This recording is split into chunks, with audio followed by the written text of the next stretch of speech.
Yn ein hanes ni, mae dyddiau da, ac mae rhai dyddiau anodd, ond mae un diwrnod yn ein hanes sydd llawer rhy boenus i feddwl amdani. A dyna pam mae'n rhaid i ni ei gofio. Richard Parks ydw i, nes i chwarae rygbi dros Gymru. Ond un diwrnod newidiodd bopeth. Ges i anaf difrifol a gorfod stopio chwarae. Mae popeth amdano fi, pob copper dwi wedi dringo, mae popeth yn deillio o'r diwrnod hwnnw. Ydy'r un peth yn wir am hanes ein cenedl ni. Oes eiliadau allweddol wnaeth ffurfio ein Cymru ni. Dwi'n dysgu i siarad Cymraeg.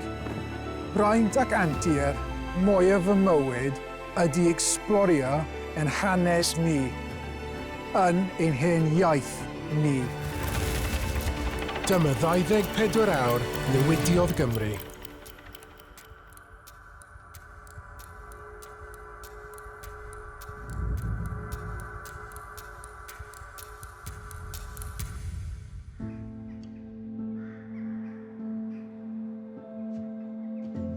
I ddysgu iaith, mae'n rhaid dysgu geiriau. Ond mae rai geiriau does neb yn moyn dysgu. Does neb yn moyn dweud.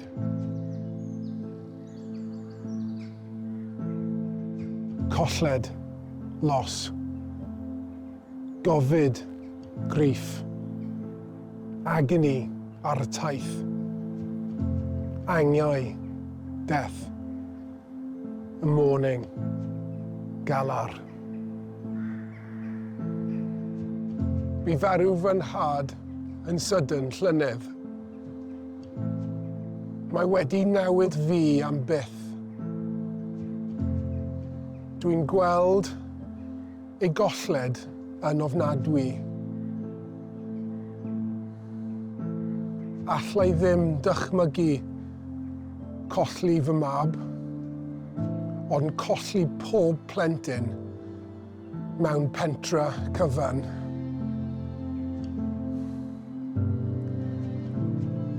Does dim geiriau.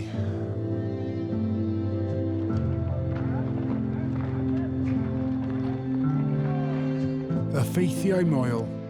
Ar y cyntaf ar 20 o Hydref, 1966, rhwng 9 a 10 y bore, lithrodd tip number 7, tomen enfawr o sbwriel o bwll glo Mae'r.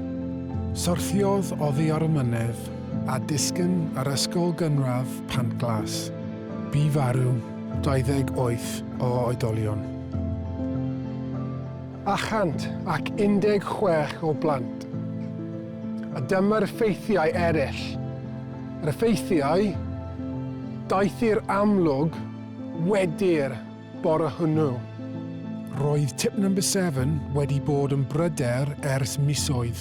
Roedd e wedi llithro o'r blaen. 2 waith. Roedd ffynhonnau o ddŵr yn codi dan ei wyneb. Roedd y bwrdd glo yn gwybod hynny i gyd, a gwneud dim byd amdano.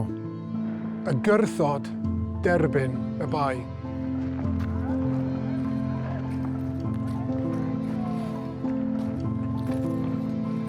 Y cyntaf ar 20 o Hydref, 1966, rhwng 9 a 10 y bore. Yn holl hanes Cymru, oes unrhyw awr sydd yn fwy trist, neu yn fwy gwarthus. Colled, gofid, artaith, angau, galar. Geiriau dan i gyd yn gorfod dysgu, ond mae gair arall perthnasol yn fan hyn. Cyfrifoldeb, responsibility. Mae un gair olaf, does dim rhaid dysgu.